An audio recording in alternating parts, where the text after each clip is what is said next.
You're locked in to the hottest station on the planet. Resistance is futile. The revolution has begun.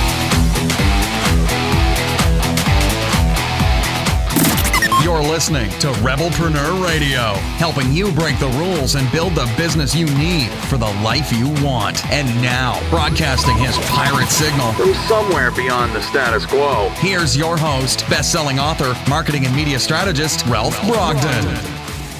Hello and welcome to Rebelpreneur Radio. It's the show that helps you build the business you need so you can live the life you want. I'm Ralph Brogden. We talk a lot about business and building the business you need. In my mind, the purpose of a business is to give you more life, and I always refer to Michael Gerber for really hammering that into me. We don't build a business just for the fun of it. Well, I don't know, maybe some people do. I've always decided for myself that a business is just a way for me to build the kind of life that I want. And if you design your business that way, it can truly deliver that life up to a point. Business can provide relationships. It can provide fulfillment. It can certainly provide financial rewards. But creating the life that you want is going to take some intention on your part. And it's very easy for the business you're trying to create to overwhelm your life and be a burden instead of a blessing to your life and to other people. Today's expert is really going to help us dial in this idea of finding true fulfillment.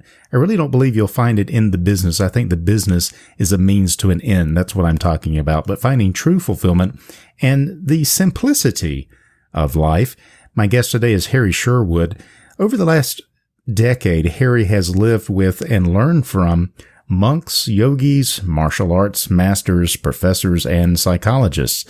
His experience has led him to co-found Consciously.org, where they help guide people into fulfillment, transformation, and expanded awareness in mind, body, and spirit. So here to share his wisdom with us is Harry Sherwood. Harry, welcome to the show. Thank you so much for having me, Ralph. I'm excited to be on. It's a real pleasure to have you. Tell us more about how you got interested in consciousness and how did you come across the paths of these different guides along the way? Tell us a little bit about your story and your journey. Well, about a little over a decade ago, I felt suffocated in my life. I felt like something was missing and that there was some voice inside of me that I wasn't honoring. It was telling me to go left, but I kept going right. And so finally, after it was digging away at me, I said, okay, wherever this leads me, I'm going to follow. And it wound up leading me to China. And I wound up moving to China for about 4 months. And I began studying Tai Chi and Qigong with Shaolin monks. And that was the beginning of me taking the leap. That was the beginning of let's follow this inner voice and see what happens. Most people, when they want to learn something like that, they just go on the internet. They go on YouTube and whatever. You actually got on a plane and went to China and learned from directly from the source. I mean, that's pretty amazing. Yeah, and it was. I'm kind of an all or nothing type guy, so when I do something, I really do it, and I think that's a good example of it. Because there's something a lot different. But there's a difference between knowledge and wisdom. And I think wisdom is applied knowledge. And I had already consumed so many different books and so many good teachings. I just wasn't applying them. So I needed to get out of my own environment for a little while to go and start applying them. Because it was kind of like this spiritual quest that I wanted to go on. So it led me to China. And then I came back to the States and I moved into an ashram, which is a yogic monastery. And so I went and lived with monks and yogis for the next 6 months. And that was hours a day of meditation, contemplation, service. And that completely changed my life. It taught me to dive deep within myself, to ask probing questions about, the deep questions of life that we hear. Who am I? Why are we here? What do I want from life? Do I have a purpose? Is there passion that's driving me? All of these questions. And so that completely changed my trajectory in life. I had been going to college for a couple of years. I was coaching high school football and wound up transferring schools, going to the University of Michigan, getting a religious studies degree, which led me to Ghana, led me to Indonesia, led me to Thailand, which eventually led me back to the ashram for another stay of 5 months. And the decision was, do I stay here the rest of my life? Because it had that big of an impact on me. And I wouldn't be talking to you here today if the answer was yes. But it was another profound transformational time that led me, as they say in the ashram, back into the world. And then not long after that, I met my partner in business, Melanie McDaniel. And she had stepped onto personal development, self-help, spiritual development path a much different way. I was a traditional seeker. I was going and trying to find what is this thing called enlightenment? What does spirituality have to offer me? How can this help me get rid of the suffocation? And she came to it with a very traumatic background, PTSD. She came into it seeking healing, which is unfortunately very common in the spiritual world. And so we came together and we learned from one another. I brought in what I learned in my time abroad and all that stuff, and she brought in what she had learned from the healing process. And we brought that together and started coaching people. I started teaching meditation, got back into sports performance. She started helping people through PTSD, through suicide awareness, through all these very capital T trauma issues. And that was 5 years ago. We've been doing it ever since. We launched Consciously about 2 years ago, which is honestly more or less of what we had already been doing, but we made some online programs so it's more accessible to people. And we did it in a way that we could start reaching a larger audience, but it's been an absolutely profound last decade of continued interpersonal between me and Mel, inner dialogue with myself, with our clients. It's been transformational for myself and, hopefully for a fair amount of people that I've come across. Your mission is to guide people into expanded awareness and transformation of mind, body, and spirit. On your site, which is much more than a site, consciously.org, it's a really extensive resource with all kinds of different programs and things. Tell us a little bit more about what you offer and what's your philosophy and the idea behind holistic living that you're promoting on your site. So holistic living to me is we are a whole being. Every single thing we do has to do with every other part of us. So everything we do physically affects the mental, affects the spiritual, so on and so forth. And so what we do is we have programs from 3-month meditation program to 3-month nutrition program to 3-hour emotional release sessions, 1-hour coaching calls to 6-month and 1 year long, put all of those together in what we call the conscious lifestyle program. And that's because that people often come to us saying, hey, I want to lose 30 pounds. Hey, I want to de-stress and relax. Hey, I need to sleep better. Or I want to dive deep spiritually. But the truth is that when we start digging, the reason that they eat improperly now is because of a trauma they had 20 years ago that they've never worked on. Or the reason that they're not sleeping well is also nutritional. It doesn't just have to do with stress levels. So just having a one-dimensional conversation often does not take care of the problem. And so we need to, with most clients, come at this from multiple angles and find out, hey, what is really going on in your life that we can cleanse and clear and help you get rid of to heal. And that's why it's the holistic health part, the holistic living. So it's a multidimensional perspective on us as a being more than just one dimensional. Yeah, that makes a lot of sense. And it's really overly simplistic, I think, when we try to pick one very, maybe it's a big part of our life, but it's only one part, and really focus on that to the exclusion of other areas in our life that really are having an impact. But we don't fully appreciate that unless we come at it from this holistic perspective. So that makes a lot of sense.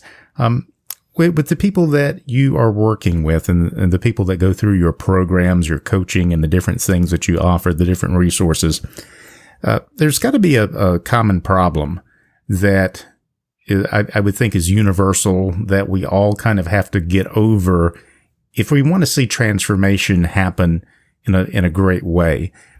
In your experience, what is the big thing that's holding people back? What we see on a day-to-day basis, that no matter what someone's coming to us for, and especially with the people we worked on in the early days, even what they would leave with that we didn't really recognize until a couple of years down the process, is there's a belief that most of us operate from, which is I will be enough when, or I will be whole when, I will be successful when, I will be complete when. And what that is it's a subconscious belief driving us that I need something outside of myself in order to be enough, in order to fully accept myself for who I am in this moment, in order to find peace or happiness or fulfillment in life. And this is a program that we've grown up with. It's just something that is a part of most cultures in today's society, unfortunately, but it's something that so many people come to us with. Well, why do you want to lose 30 pounds? Well, because I want to look better, because I believe that when I look better, then I will, be seen different in other people's eyes. Or I want to reach a certain level of success in business, because then I will consider myself successful, and then I won't be as stressed, and then I can retire. There's this long laundry list of things that comes once I reach a certain point outside of myself. And so the main thing that we wind up talking to people about is we say, hey, here's a crazy thought. What if you were already whole? What if you were already enough and fulfilled inside of yourself, and it's only the belief that you hold that you're not that creates that reality? And can we come to peace within ourselves, contentment, just with being alive, being content, being human? And it's a radical shift in perspective for most people, because there's a lot of resistance that comes up, because we're resisting ourselves for who we are, because I want to be something else. So I'm resisting who I am, and I'm resisting my environment because I want it to be some other way based off of some belief I picked up along the way that it should be something else. So I'm resisting that as well. So most people live in a constant state of resistance to what is, to their life, to themselves. And so we try to help people shift into acceptance. Hey, I'm not saying you never do anything ever again, but what if you accepted your life completely the way it was right now? And it's a very big challenge for a lot of people, because we've spent so long doing the exact opposite. Yeah, I think that's a real study in the contrast between Eastern philosophy, which is what you're describing, of more of a contentment in the moment, being mindful and thankful for where you are and accepting things, versus a Western mindset that is very goal-oriented, very future-paced. And the challenge, and I suppose there are challenges in both perspectives, but one of the challenges of the Western mindset is you get people that are driven to perform and to reach goals, and they set impossible goals, and they stress themselves out trying to achieve those goals.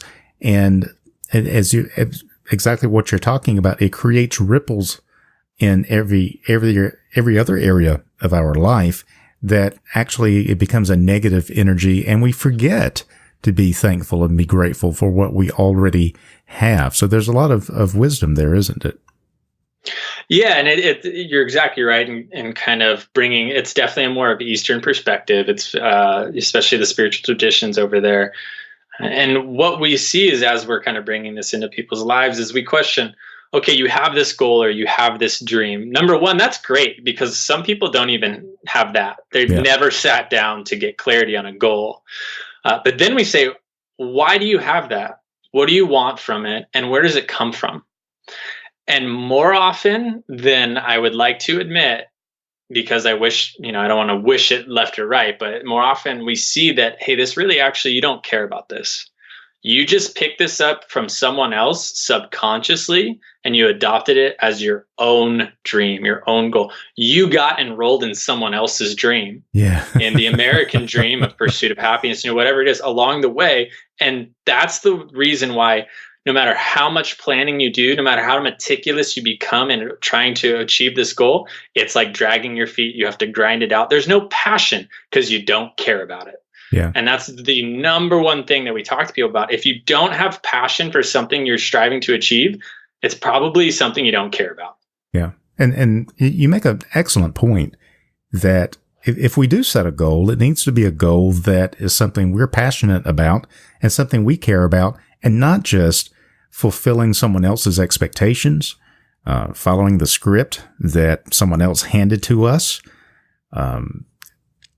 modeling what we see other people presenting themselves to be on social media, for example, where no one ever posts anything negative about themselves. It's always positive. And so I forget who it was. Someone said that the fastest path to unhappiness is to begin to compare yourself with other people. Social media is a great laboratory for creating unhappiness, because all we see is beautiful, perfectly adjusted people, and we begin to set these unrealistic expectations that we should be like somebody else, whether it's body type or whether it's financial or living situation. I think what you say is so important, that the key is to really find out who we are and what moves us, what we are passionate about, and then being faithful to that. We're talking about finding true fulfillment in the simplicity of life. What would you say to someone right now who recognizes that they're going in too many different directions and they really need to get focused and centered? What can they begin doing as a kind of a self-help process to start this movement in the right direction? Number one, I would say, is ask yourself, what is my when here? And so we briefly talked about this, but okay, let's say that my goal is I want to make $5 million in the next 10 years, or whatever someone's goal might be financially. Ask yourself, what is my when? And that means, what do I hope to gain out of this? And be honest, be brutally honest. It'll bring me closer to retirement and then financial freedom so I can spend more time with my family. That's a very scripted response that I hear from most people, and that's all well and good. And if that's true for you, great. But for a lot of people, it's not the full truth. The full truth is, because I feel like I will finally be successful in my parents' eyes. I feel like I will finally fit into this boardroom of CEOs that I meet with monthly, because I finally feel like I will be perceived a certain way. Whatever it may be, there's usually an alternate thing that's the true driving force behind it. And so number one, I would say, get clear. What is your when? What do you think you're going to gain from this? What internal feeling? Because I'll feel successful, or I'll feel fulfilled. All right. Once again, you're giving away your fulfillment. You're giving it away based off of a belief. So that's number one. I would say, find out what your when is on any goal that you have, on anything that you're doing. Because if you find that you have 10 goals and 6 of them are just for someone else or to feel a certain way, then those ones can probably be weeded out. And now, you might not do that to all of them, but some of them might just naturally fall away. And based on what you're saying, isn't it also more likely, if we've got a goal that actually belongs to someone else, it's more likely that we will self-sabotage that goal and never achieve it anyway? Yes. The subconscious, it's just the lack of drive to do it. We hear people, especially in the entrepreneurial world, you got to grind it out to be successful. That's only a belief. Yeah. And I would argue that that's because it's not their passion to do what they're doing. Is there's times along our journey where we have to put our nose down? Sure. But there's a difference between, I have to pay taxes. That's a great example. I have to pay taxes, but I'm paying taxes on a business that I adore. I'm in love with. It fires me up to show up every single day. Paying taxes isn't so bad. When it's on something that I don't like to show up to in the first place, it becomes a Herculean task. Yeah. And so there's a difference. There's an absolute difference there. So yes, there's a lack of will to do it because there's no why behind it that's truly our own. And in terms of simplicity, I tend to think, if you're having to grind it out and that's your philosophy of business or life or anything else, to me, having to grind something out consistently all the time tells me something's not working. If it's too hard, I've got the wrong strategy, the wrong mindset, the wrong something, but grinding it out to me is symptomatic of something else going on that I need to look at. It's not a badge of honor. And that's so well said. That's so well said. And we say that exact thing to a lot of our clients, especially like the executive level people that we work with, is it's just telling you that something's off. Yeah. If it's grind, it's an indicator. That's all it is. And so when we talk about the simplicity of life, it really comes down to it's because you're in a state of resistance to it. You don't need to know what the underlying belief is. You don't need to know what most things there are. Is there resistance or not? And so the whole simplicity of life conversation is most of us live in a constant state of resistance to what is, to ourselves, to life, to situations, to the way we react to people, the way people react to us. And so it's just a good indicator. Oh, there's resistance right now. It's something to become aware of. All right, can I step into acceptance here? And the answer is yes. It just might be much different than what we're used to. So it might take a little bit of practice and it will guide us. So the simplicity of life is we're either in acceptance or in resistance in every single moment. And can I become aware of that and let my acceptance guide me instead of, if I'm in resistance, it's usually fear-based. So I'm letting fear guide my path. But if I'm in acceptance, that's where the fulfillment is. That's where I feel whole. So if I'm fully whole in myself, if I absolutely need nothing outside of myself, then I'm accepting of life, the good, the bad, and the ugly. So if something comes my way that isn't exactly, something that's going to put a smile on my face, I'm whole in my being. This isn't going to take anything away from that.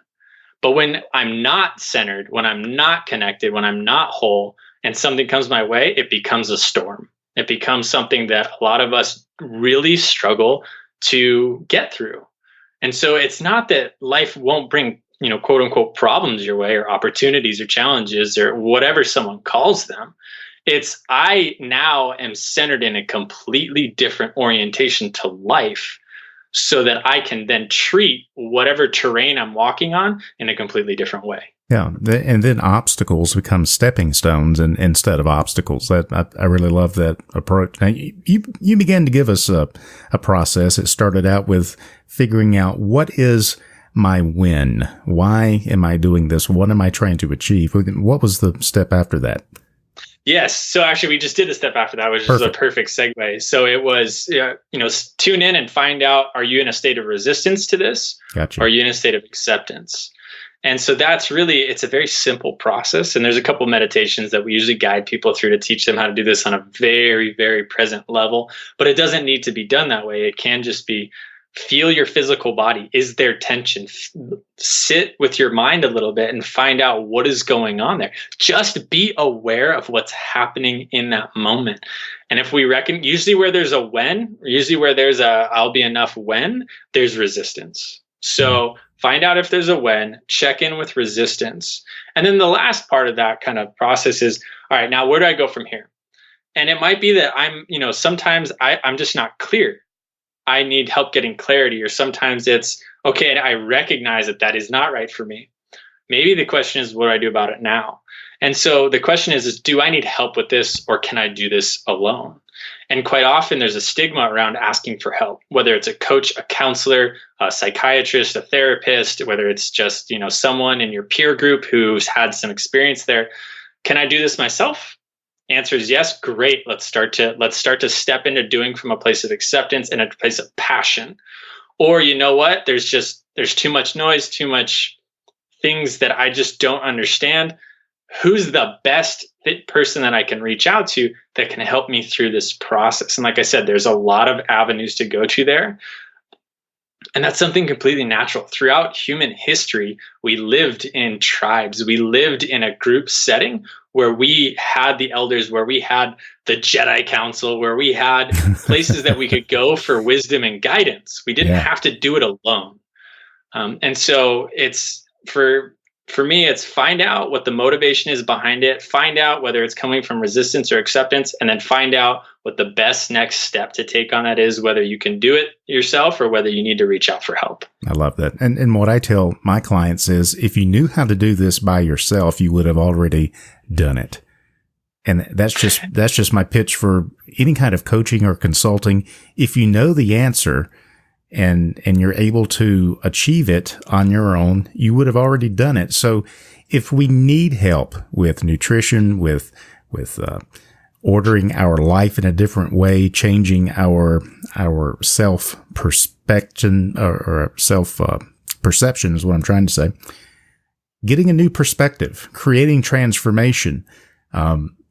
We need to be aware of these resources and reach out and learn from, just as you did, Harry, learning from the best of the best. And then often, for example, with diet, we know that we need to lose weight, but where people stumble is, okay, well, how do I do that? How do I do it? How do I lose 20 pounds in a healthy way? And how do I do that in a way that my life is not so focused on my health that my relationships suffer? And, how do I do this in a holistic way? You've got so many programs on your site, and you've got these resources for people that they can go take advantage of them. And is there anything in particular or recently maybe that you've been working on that you'd like to share with our listeners?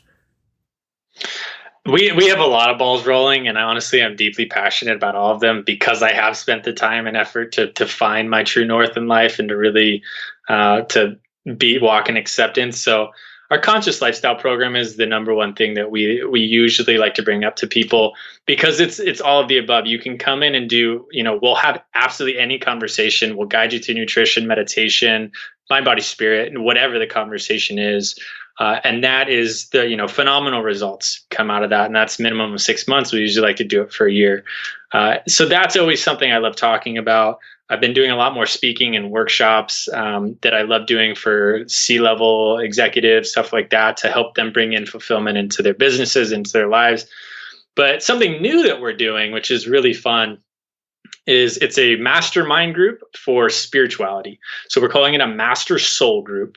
And it is deep spiritual meditation, a lot of Eastern perspective, bringing in some Western, bringing in a lot of my own experiences. But, as it says on the website, expanded states of consciousness. What does that mean?